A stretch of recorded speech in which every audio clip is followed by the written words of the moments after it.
Welcome to African Global Insights, where we explore global events through an African geopolitical lens.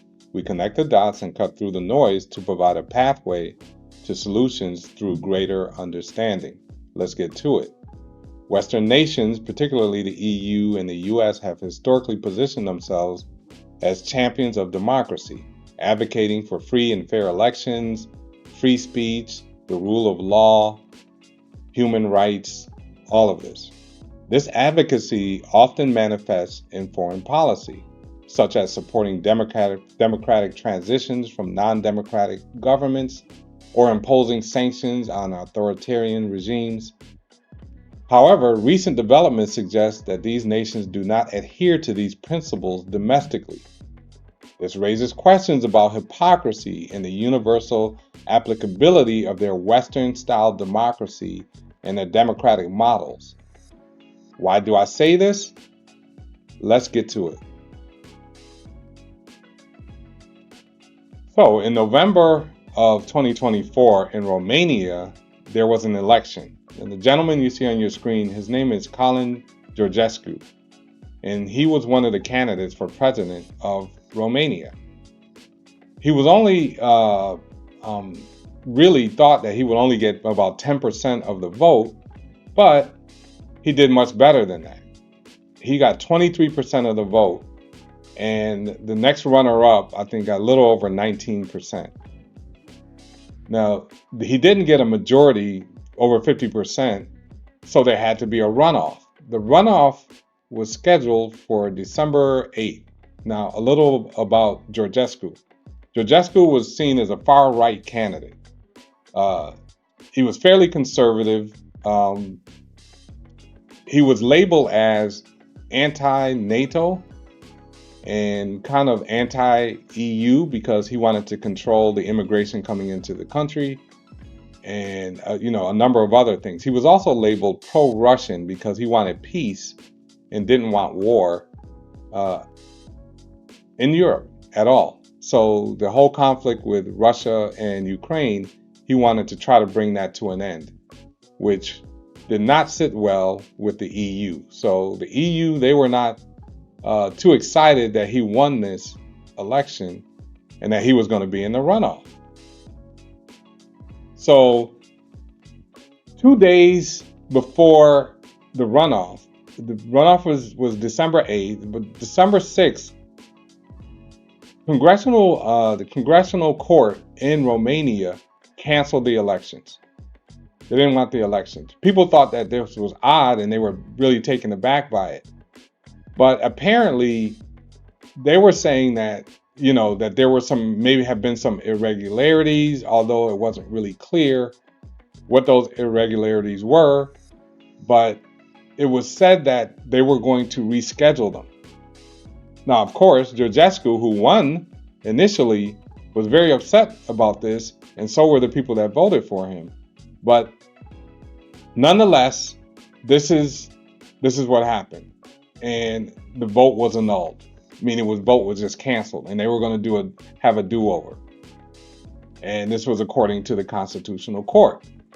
Well, Georgescu, he wasn't that happy about this, obviously, but he figured, hey, we'll just do it again, and I'll probably, win again because he had a lot of support.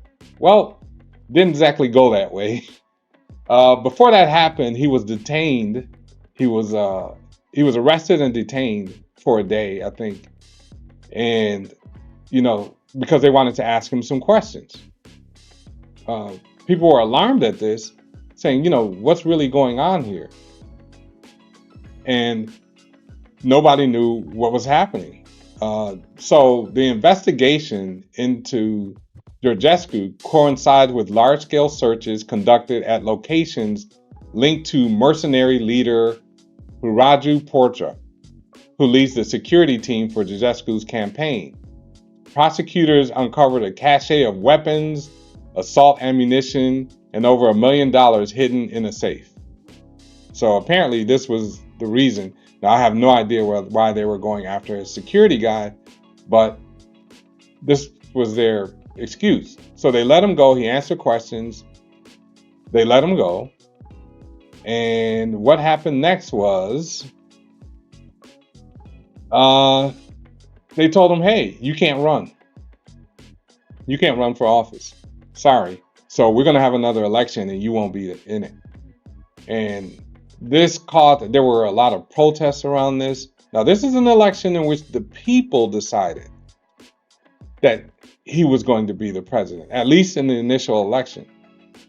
And people assumed that even during the runoff, he would win the runoff and then become president of the country. So what's going on here? Now, this is supposed to be democracy in EU, but this thing was being blocked.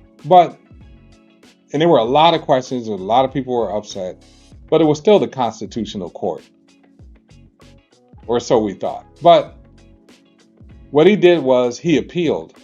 Georgescu appealed that ruling, and it was thought that on his appeal that maybe he'd get some justice here, and maybe they would reinstate him so that he could run for office. Nope, it didn't go that way. His appeal was denied, and at this point, he cannot run. He cannot run for office, and I think the election will be in May sometime. So here's a situation where the people voted for a candidate for president, but then a court came in and said, no, we don't think so. But was it just the court? Well, there was some other stuff going on behind the scenes. So as we know, Romania is in the EU. And at this year, there was also an election going on in Germany. And one of the parties was the AfD party. It was considered a far-right party. And they were starting to gain steam, and they were also being endorsed by Elon Musk online. They were gaining steam, and they were running, and the election happened, and they didn't win, but they came in second. They did very well. Well, before the election actually happened, there's a gentleman who was a former EU politician that stated and admitted that the EU globalists actually would cancel the German election if AfD won. But what he also said was, we did it in Romania and we will do it in Germany if necessary. So he actually admitted it was the EU that had the elections canceled in Romania, and then they forced the Constitutional Court to bar Georgescu from running again. Now, and I'm bringing this up and we're going through this because we're seeing where one of the main pillars of democracy is free and fair elections. And then we're seeing where in this election, it was anything but fair. So he stated in an interview, he actually opened his mouth and probably said way too much. But he said, we are equipped and we have to enforce this law to protect our democracies in Europe. Isn't it interesting to say protect the democracies by doing things that are undemocratic? For now, let's keep calm and enforce our laws in Europe. When there is a risk that they will be bypassed, and if they are not enforced, they can lead to interference. We did it in Romania, and if necessary, we will have to do it in Germany as well. So this goes to show everybody going around talking about Western style democracy and how great it is. They're not even following the rules themselves. They're not following one of the two main pillars of democracy. It's really, I mean, this is just one example. So if this can happen in the EU, but then the EU is pushing democracy around the world, what does that say for the people in other countries where this is being pushed? it's hypocrisy and it's unfair. But let's go over to merry old England and see what's going on over there. So another pillar of democracy is freedom of speech and freedom of expression. What has been going on in the UK? Well, when is an offensive social media post a crime? UK legal system walks a difficult tightrope between defending free speech and prosecuting hate speech. So let's go through this. So what does the law in the UK say about posting on social media? In the UK, online communications and activity is subject to a range of restrictions in law.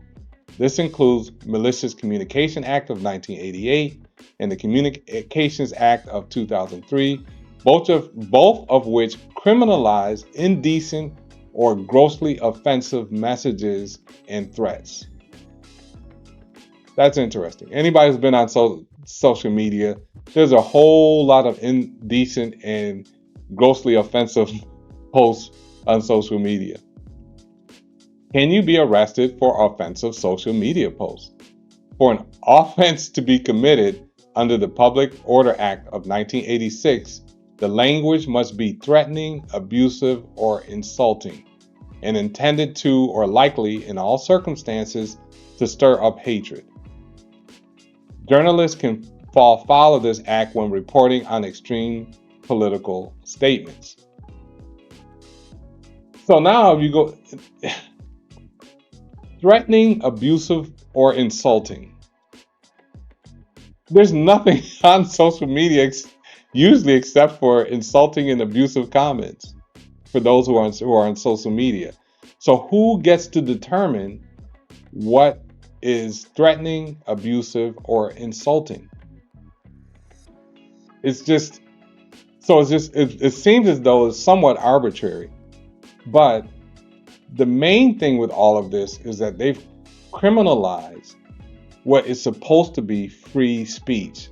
You're supposed to be able to insult someone on social media. The only one that can should be able to take you off of social media are the companies that run that social media platform. They have the right to do it. The government does not have the right to come in and say, or should not have the right to come in and say, we're going to charge you and we're going to arrest you and put you in a cage for however amount of time because of something that you typed on your phone on a social media platform. So this says, what about free speech? The differences between free speech and hate speech is a complex area. Now, this is interesting because they didn't say in the law, it doesn't say that it has to be hate speech for you to get in trouble and run afoul of the law. It just says insulting someone doesn't necessarily mean hate speech, right? And we all know this. But this just goes to show that another main pillar of democracy is not being followed in the place that supposedly created it and is promoting it all over the world. So what's going on if we go across the ocean into the good old US of A? What's going on there? Again, an attack on free speech. So a pro-Israel group says it gave US a list of protesters to deport, drawing alarm from student protesters. So in the US, what's going on is there were a lot of protests against the genocide going on in Gaza. And, a very strong Jewish lobbyists and lobby organizations in the United States start pressuring politicians to crack down on them. So they start doing things like deporting them if they were an immigrant student. They would cancel their visa, kick them out of school, and deport them back to the country they came from. And they've also were kicking people, trying to get the universities to kick other students who are American citizens out of school totally, just kick them out. And this was going on, and it was going on under the last administration, under Biden, and it's continuing under Trump. It's really, I mean, it's just, so here's another example of free speech, which was supposed to be a pillar of democracy, just being thrown in the trash, basically. And the United States has, under the Constitution, has the strongest free speech laws probably in the world. And even then, it is still being attacked. So it says here, from May of last year, in response to the student-led pro-Palestinian movement, the U.S. House of Representatives today passed the Anti-Semitism Awareness Act, a bill that is steeped in anti-Palestinian and anti-Arab racism and dangerously conflates concern for Palestinian human rights with danger and hate. It stifles legitimate criticism of the apartheid state of Israel and that of the Biden administration's complicity in the ongoing genocide. So while they're telling African countries, hey, you have to follow democracy, you have to have free and fair elections, you have to allow for free speech and free expression, and they're not doing it themselves. So what we see here now is a lot of hypocrisy. But not everyone is going for this. And if we look on the African continent, we have His Excellency Ibrahim Traore, kind of pushing back on this whole thing of, democracy. And so he said that Burkina Faso is undergoing a popular progressive revolution and not operating under a democratic system. He added that it is difficult to pinpoint a country that has developed practicing democratic rule. Traore made the disclosure during a flag-raising ceremony at the Kulumba Palace last week. My apologies if I mispronounced that. He said, if we had to say it out loud and clear here, we are not a democracy. We are in a popular, progressive revolution. And he says we must necessarily go through a revolution, and we are indeed in a revolution. So this question of democracy or liberatism of actions or expression has no place. As much as you think you are free to speak and act, the other is also free to speak and act. And there we end up with a society of disorder.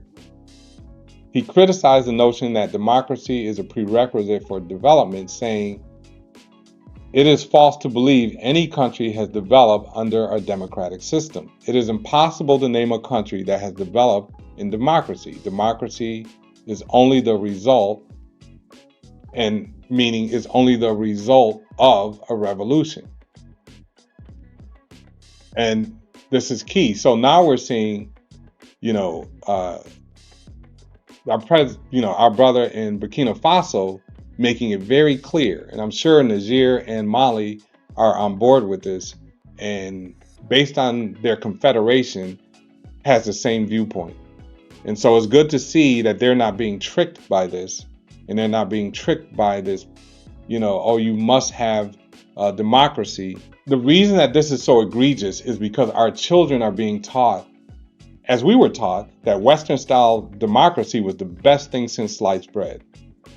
So they grow up with the notion that any other form of governance is wholly unacceptable. So they will fight for a system that has not historically served their best interests and is not being practiced by those that are selling the system to them, right? So are we being tricked? Is it a democracy for thee and not for me type of situation? Should African countries create an African-style democracy that is superior to the Western model and that better matches local culture, history, and values? Let us know what you think in the comments section. And as always, I look forward to the conversation. Thanks for tuning in. I'm out.